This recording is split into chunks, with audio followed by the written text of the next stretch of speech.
Good morning students. आज अपन बात कर रहे हैं सर्वोच्च न्यायालय के बारे में। अगर हम देखें भारत में संघीय सर्वोच्च न्यायालय की व्यवस्था तो भारत सरकार अधिनियम 1935 में देखने को मिलती है। उस समय इसमें ऐसा नहीं था कि उससे पहले सर्वोच्च न्यायालय नहीं था, बैंटिंग के समय सर्वोच्च न्यायालय की व्यवस्था की, लेकिन संघीय सर्वोच्च न्यायालय जिसे अपन कहते हैं वो हमको भारत सरकार अधिनियम 1935 में देखने को मिलता है। उस समय इसमें एक मुख्य न्यायाधीश तथा 6 अन्य न्यायाधीश थे। उसके बाद 26 जनवरी 1950 को जो राष्ट्रपति के आदेश से भारत का सर्वोच्च न्यायालय इसी को हमने स्वीकार कर लिया और उस समय इसमें एक मुख्य न्यायाधीश व 7 अन्य न्यायाधीशों की व्यवस्था की गई। उसके बाद सर्वोच्च न्यायालय में एक मुख्य न्यायाधीश तथा 30 अन्य न्यायाधीशों की व्यवस्था की गई। आज की तारीख में सर्वोच्च न्यायालय में एक मुख्य न्यायाधीश तथा 33 अन्य न्यायाधीशों की व्यवस्था है। इस प्रकार की स्थिति सर्वोच्च न्यायालय के परिप्रेक्ष्य में देखी जा सकती है। जजों की संख्या संसद के कानून से निर्धारित होती है। मुख्य न्यायाधीश की नियुक्ति राष्ट्रपति के द्वारा की जाती है तथा मुख्य न्यायाधीश के परामर्श के आधार पर अन्य न्यायाधीशों की नियुक्ति राष्ट्रपति करता है। यह आपको ध्यान रखना है कि राष्ट्रपति के द्वारा की जाती है मुख्य न्यायाधीश की नियुक्ति, लेकिन अन्य न्यायाधीशों की नियुक्ति मुख्य न्यायाधीश के परामर्श के आधार पर राष्ट्रपति के द्वारा की जाती है। परामर्श को लेकर प्रारंभ से ही विवाद रहा है अगर हम देखें, और ये विवाद सबसे पहले 1982 में एसपी गुप्ता केस में आया, जो पहला जज केस के रूप में भी जाना जाता है। और जो चीज़ सामने आई उसमें था सर्वोच्च न्यायालय ने कहा कि अनुच्छेद 124 के अंतर्गत मुख्य न्यायाधीश से परामर्श लेना अनिवार्य है, परंतु ये परामर्श बाध्यकारी नहीं है। यानी परामर्श तो लेना जरूरी है लेकिन वो बाध्यकारी नहीं है। लेकिन उसके बाद 93 में सुभाष शर्मा केस के अंदर सर्वोच्च न्यायालय ने निर्णय दिया कि अनुच्छेद 124 में जो कहा गया है कि मुख्य न्यायाधीश से हमेशा परामर्श लिया जाएगा, वह इसका मतलब यही है कि परामर्श प्रभावी है, इसलिए ये बाध्यकारी भी है। प्रभावी है इसलिए बाध्यकारी भी है। इस उलझन को दूर करने के लिए के.आर. नारायणन ने 98 में सर्वोच्च न्यायालय में यह मामला भेजा और उससे परामर्श मांगा। इस मामले में सर्वोच्च न्यायालय ने कहा कि यदि किसी जज की नियुक्ति की जानी है तो राष्ट्रपति के लिए मुख्य न्यायाधीश से परामर्श लेना आवश्यक है, लेकिन मुख्य न्यायाधीश राय लेने से पहले 4 सबसे वरिष्ठतम जजों को बुलाएंगे, तभी नाम भेजे जाएंगे, और अगर किसी के नाम पर 2 जजों ने आपत्ति उठाई तो वह नाम नहीं भेजा जाएगा। परंतु ये मामला आज भी उलझन में है क्योंकि इस कारण से कई नियुक्तियां अटकी पड़ी हैं। इसलिए अनुच्छेद 124 में संशोधन होना चाहिए क्योंकि स्थिति स्पष्ट नहीं है। ये स्पष्ट रूप से हमको ध्यान में रखने की बात है। नेक्स्ट बात हमको देखना है कि सर्वोच्च न्यायालय में मुख्य न्यायाधीश की नियुक्ति में भारत में वरिष्ठता के सिद्धांत को अपनाया गया है। यानी कि जो सबसे सीनियर मोस्ट व्यक्ति होता है उसी को मुख्य न्यायाधीश बनाया जाता है, परंतु 2 बार इसका उल्लंघन किया गया।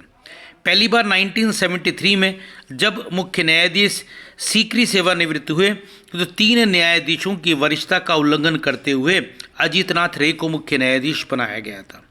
और दूसरी बार जब अजीतनाथ रे 1978 में सेवानिवृत्त हुए तो वरिष्ठता में नंबर हंसराज खन्ना का था, परंतु उसे न बनाकर मिर्ज़ा हमीदुल्ला बेग को मुख्य न्यायाधीश बनाया गया था।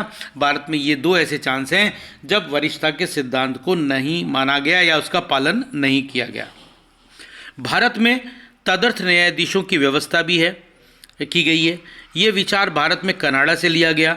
इसकी नियुक्ति सर्वोच्च न्यायालय का मुख्य न्यायाधीश राष्ट्रपति से पूर्व अनुमति के आधार पर करता है। यानी तदर्थ न्यायाधीशों की जो नियुक्ति है वो इस आधार पर की जाती है कि वो पूरी तरह से राष्ट्रपति से पूर्व अनुमति लेकर सर्वोच्च न्यायालय का मुख्य न्यायाधीश ये इस प्रकार की नियुक्ति करता है। जहाँ तक सर्वोच्च न्यायालय में न्यायाधीश बनने की योग्यताओं का प्रश्न है तो ध्यान रखिएगा, नंबर 1 वह भारत का नागरिक हो, नंबर 2 किसी उच्च न्यायालय में कम से कम 5 वर्ष तक या लगातार या अलग अलग न्यायाधीश के पद पर रहा हो, अथवा किसी उच्च न्यायालय या सर्वोच्च न्यायालय में 10 वर्ष तक अधिवक्ता के रूप में रहा हो, अथवा राष्ट्रपति की नज़र में वह कानून का उच्च कोटि का ज्ञाता हो। यानी कहने का मतलब ये है कि वो ये ध्यान में रखना जरूरी है कि राष्ट्रपति की निगाह के अंदर वो कानून का ज्ञाता होना आवश्यक है। अगर वो राष्ट्रपति की निगाह में कानून का ज्ञाता नहीं है तो इस स्थिति के अंदर उसको कई बार नहीं बनाया जा सकता। लेकिन कानून के ज्ञाता से क्या तात्पर्य है? असल के अंदर ये फ्रैंकफर्ट रूल के रूप के अंदर देखा जा सकता है। फ्रैंकफर्ट रूल क्या है कि अमेरिका में फ्रैंकफर्ट हार्वर्ड यूनिवर्सिटी में कानून के व्याख्याता थे और जब उनकी नियुक्ति वहाँ पर सर्वोच्च न्यायालय में हुई तो वहाँ काफ़ी हंगामा हुआ। बाद में राष्ट्रपति ने उन्हें कानून का ज्ञाता मानते हुए, यानी कि राष्ट्रपति ने कहा कि साहब वो तो कानून के ज्ञाता के रूप के अंदर हैं और इसलिए उनको इसके अंतर्गत बनाया गया और इसी के आधार के ऊपर ये व्यवस्था की गई कि वास्तव के अंदर अगर वो कानून के ज्ञाता के रूप के अंदर है और इसीलिए उनकी नियुक्ति इसके अंतर्गत की गई है, तो इस आधार के ऊपर उनको सर्वोच्च न्यायालय के अंदर न्यायाधीश बनाया गया। अब वो क्योंकि उनका नाम फ्रैंकफर्ट था इसलिए उसको फ्रैंकफर्ट रूल के नाम से जाना जाता है और उसी के आधार के ऊपर ये व्यवस्था बाद में इस तरह से चलती रही। सर्वोच्च न्यायालय में न्यायाधीशों की सेवानिवृत्ति आयु 65 वर्ष है।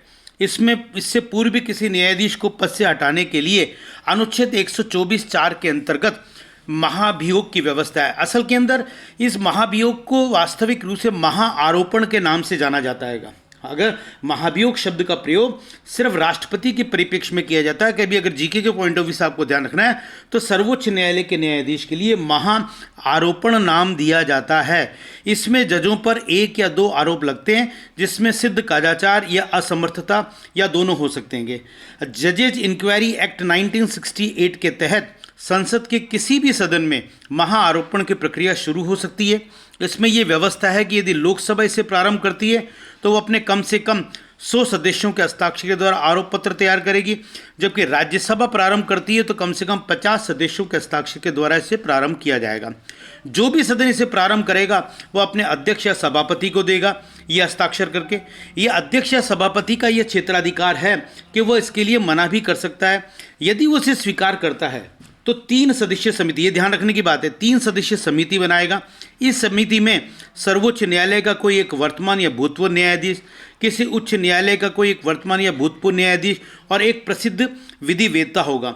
ये कमेटी लगाए गए आरोपों की जांच करेगी और अगर ये आरोप सही पाए जाते हैं तो उसके बाद में ये पूरी तरह से 14 दिन का समय उस न्यायाधीश को अपना पक्ष रखने के लिए देगी। वो न्यायाधीश अब 14 दिन के अंदर अपनी बात रख सकता है और अपना पक्ष प्रस्तुत कर सकता है। उसके बाद यदि वह स्थिति इस रूप में पहुंचती है कि सदन उससे संतुष्ट न हो तो उस कंडीशन के अंदर वह उसके खिलाफ सुनवाई प्रारंभ करेंगे और सुनवाई के बाद यदि वह सदन अपनी जो रिपोर्ट है वो संबंधित सदन के सभापति अध्यक्ष को दे देगी। अगर ये रिपोर्ट उसके खिलाफ है तो संबंधित सदन का अध्यक्ष और सभापति उसे आगे कार्रवाई करने के लिए कहेगा और इसके बाद वो सदन उस पर सुनवाई करेगा और यदि सदन चर्चा के बाद अपने पूर्ण बहुमत या उपस्थित व मतदान करने वालों के 2/3 बहुमत से उसे पास कर देता है तो ये बिल दूसरे सदन में जाएगा और अगर दूसरा सदन भी पूर्ण बहुमत और उपस्थित व मतदान में भाग लेने वाले सदस्यों के 2/3 बहुमत से उसे पास कर देता है तो राष्ट्रपति का हस्ताक्षर के लिए जाएगा और राष्ट्रपति का हस्ताक्षर के साथ ही संबंधित न्यायाधीश को पद से हटा दिया जाएगा।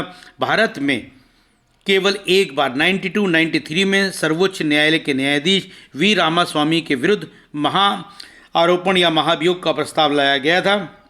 पीवी सावंत कमेटी बनाई गई थी क्योंकि सावंत इस कमेटी के अध्यक्ष थे, इसलिए पीवी सावंत कमेटी के नाम से इसे जाना जाता है।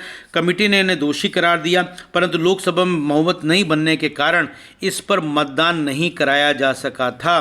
ये स्थितियां इसके अंतर्गत की गई थी।